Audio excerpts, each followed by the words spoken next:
अस्सलाम वालेकुम। उम्मीद है आप सब खैरियत से होंगे।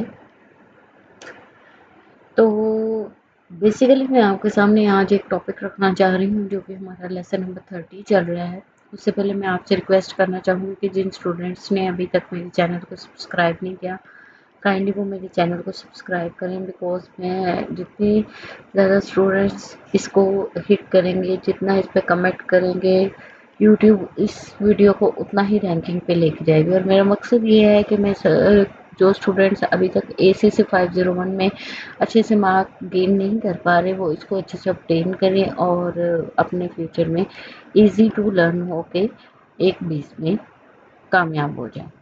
तो चलते हैं अपने टॉपिक की तरफ। प्रोफोमा फाइनेंशियल स्टेटमेंट्स बेसिकली होता क्या है? प्रोफोमा हम भी जानते हैं, एक टेम्पलेट को कहा जाता है। प्रोफोमा होता है एक स्ट्रक्चर रेडी कर दिया जाता है जिसको हम फॉलो कर रहे होते हैं। प्रोफोमा यहाँ पे जो है फाइनेंशियल स्टेटमेंट्स का हम आगे जानते हैं। फाइनेंशियल स्टेटमेंट का जो प्रोफोमा है एज इट इज ही होता है, जस्ट इसको एक प्रोजेक्टेड फॉर्म में, मैंने आपको पहले भी कंफर्म किया है कि प्रोजेक्टेड बस नाम लगाया गया है, बाकी income statement same as it is वही प्रोफोमा है जो हमारा वैसे ही प्रॉफिट एंड लॉस अकाउंट की या रेवेन्यू इनकम स्टेटमेंट का बनता है। ठीक है, उसमें पहले सेल्स आती है, वेरिएबल कॉस्ट आएगी, वो उसमें से माइनस की जाएगी, ग्रॉस प्रॉफिट आ जाएगा। अब उसमें से फिक्स कॉस्ट को जो है हम लोग माइनस करेंगे, देन इसमें से डेप्रिसिएशन को माइनस करेंगे और उसके बाद टैक्सेस को माइनस कर देंगे और हमारे पास नेट इनकम जो आ जाएगी 5280 आ जाएगी। इसी तरह से बैलेंस शीट को किया जाएगा जो कि प्रोजेक्टेड है। हम लोग एक फॉर्मूला जानते हैं प्रोजेक्टेड में, नेटवर्किंग कैपिटल जो होता है वो होता है current asset minus current liability. इसी तरह से नेट फिक्स एसेट्स को हम लोग ऐड बैक करेंगे नेट वर्किंग कैपिटल के अंदर, तो वो हमारी प्रोजेक्टेड बैलेंस शीट आ जाएगी। इस और अगर देखा जाए इसके आगे जो हमें वो डिटेल दे रहा है कैश फ्लो, आपने कैश फ्लो पीछे अगर बनाने के पिछले लेक्चर्स देखे हैं तो उसमें आपको कैश फ्लो बनानी सिखा दी गई है, लेकिन उसका ही जस्ट उसके साथ एक प्रोजेक्ट लगा दिया। मैंने आपको पहले भी ये समझाया, सेम एज इट इज पीछे जो हमने पढ़ा बेस वही है। बस एक प्रोजेक्ट का मतलब ये है कि हम एस्टिमेट लगा रहे हैं कि जो हम प्रोजेक्ट स्टार्ट करेंगे उसमें कितना कैश फ्लो इन और आउट होगा। ठीक है, अब इसका फॉर्मूले के तौर पे अगर हम देखें तो देखें projected operating cash flow minus projected change in net working capital minus projected capital spending. Okay, अब आपने ये फॉर्मूला मोस्ट इंपॉर्टेंट है, आपने ये याद रखना है। ये आपको MCQ बेस भी आ सकता है और माइट बी पॉसिबल वो आपसे वो रिक्वायरमेंट के तौर पे ये आपसे एक प्रोजेक्टेड कैश फ्लो का जो 2 मार्क्स का क्वेश्चन भी कर सकता है। आपने इस डेफिनेशन को, ये जो है हमारा फॉर्मूला, ये भी आपने हाईलाइट कर ली, ये भी आपके काम आ सकता है, इम्पोर्टेंट है। और आगे जो है ऑपरेटिंग कैश फ्लो हम ऑलरेडी देख चुके हैं, आप लोगों ने इसको ऑलरेडी गो थ्रू करना है। अब प्रोजेक्टेड कैश फ्लो में क्या होता है, उसमें उन्होंने बताया प्रोजेक्टेड जो operating cash flow first year में 0 ईयर्स में हम देखें तो 0 थी, नील थी। उसके बाद changes in equity, changes in networking capital जो होता है उसको हमने क्या लिया है, -10,000 है वो कैपिटल स्पेंडिंग जो है 21,000, टोटल जो 31,000 की हमारी स्पेंडिंग हो गई।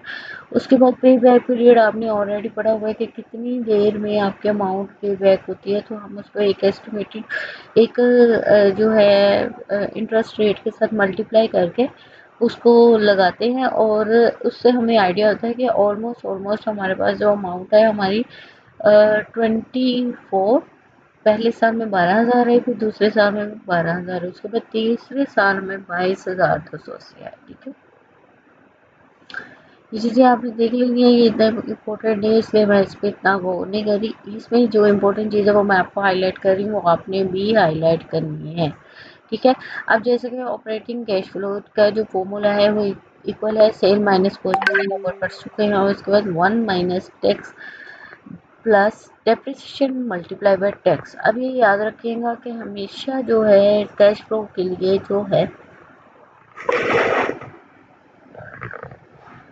कैश को जो डेप्रिसिएशन है, क्योंकि वो नॉन कैश आइटम है, उसको ऐड बैक किया जाता है। ठीक है, तो उसको मल्टीप्लाई टैक्स से करना है, फिर आपने इसमें से निकालना है। उसके बाद है अक्लोजल लुक NWC नेटवर्किंग कैपिटल, ये इतना इम्पोर्टेंट नहीं है इसलिए आप स्किप कर सकते हैं। जो नेक्स्ट इन्होंने एक एग्जांपल दी हुई है अकाउंट रिसीवेबल जिसमें $100 है, उसके बाद इन्वेंट्री भी $100 है और अकाउंट पेबल भी $100 है।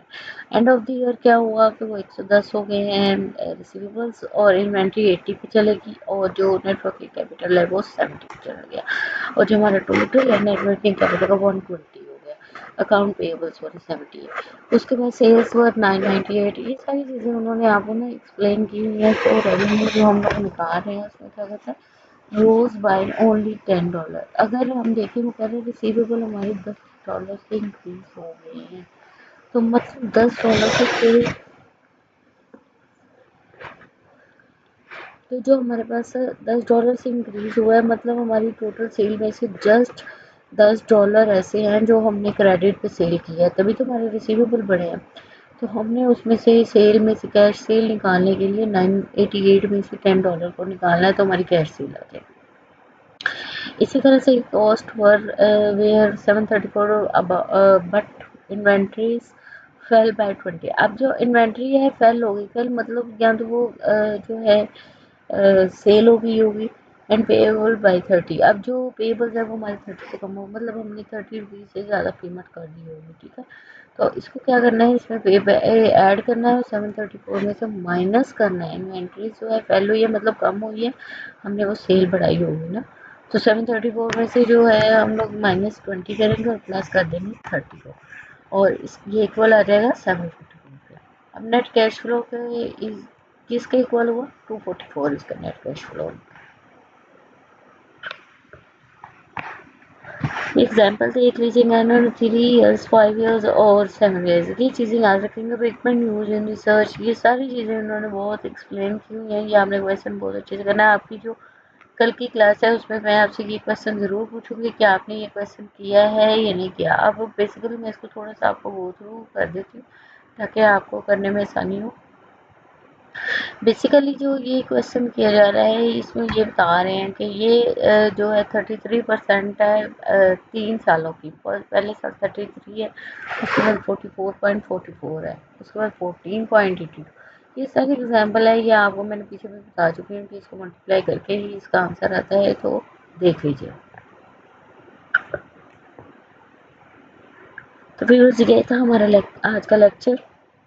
उम्मीद है आप सबको काफ़ी हद तक समझ आई होगी और जो इशू, क्योंकि आज का लेक्चर इतना ख़ास नहीं था, उसमें बस प्रोजेक्टेड समझ लें। हमने जो पीछे सारा पढ़ा है उसके साथ एक प्रोजेक्ट का नाम लगा दिया गया है, नथिंग एल्स।